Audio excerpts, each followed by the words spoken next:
Mississippi seems to be doing rather well. Our economy is growing, and according to data from the US Bureau of Economic Analysis, Mississippi was one of the fastest growing states in the last quarter of 2024.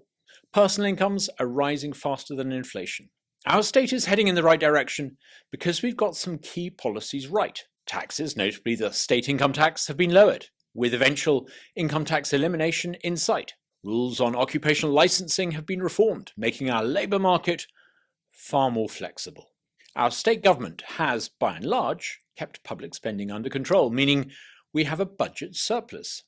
We don't yet have meaningful school choice, but every child in the public school system does now have a personalised budget, making it far harder for the education bureaucracy to squander resources and easier for the dollars to follow the child. Every one of these wins was achieved because a handful of people were prepared to put their neck on the line and fight for it. Each time they were opposed by vested interests and, frankly, by the go-along to get-along apathy of some who ought to have known better. We're only on the road to income tax elimination because principled conservatives were bold. Previous Speaker Philip Gunn overcame opposition to lower income tax to a flat 4%. Current Speaker Jason White outmaneuvered the forces of inertia facing him to secure legislation that will mean eventual elimination. Governor Tate Reeves made the case for income tax elimination consistently. At every stage, the governor and two speakers were attacked for their stance, notably by various leftist-sponsored media outlets. Sometimes those that now claim credit for the tax cut were the people who were against them. Mississippi's legislature has just passed one of the most conservative budgets in years, only because the House leadership refused to do business as usual. They insisted on a proper budget-setting process and, if you remember, were repeatedly lambasted for it.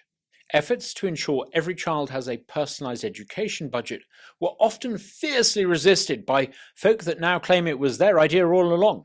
That's politics, you might say, and that's how change happens. A new consensus comes about not because everyone gets together for kumbaya, but because good ideas take on and destroy the bad ideas. Mississippi's on the up, but there are so many more reforms we need to ensure that we're no longer 50th out of 50. We're now surrounded by states that have school choice. Red tape in our state is restricting growth.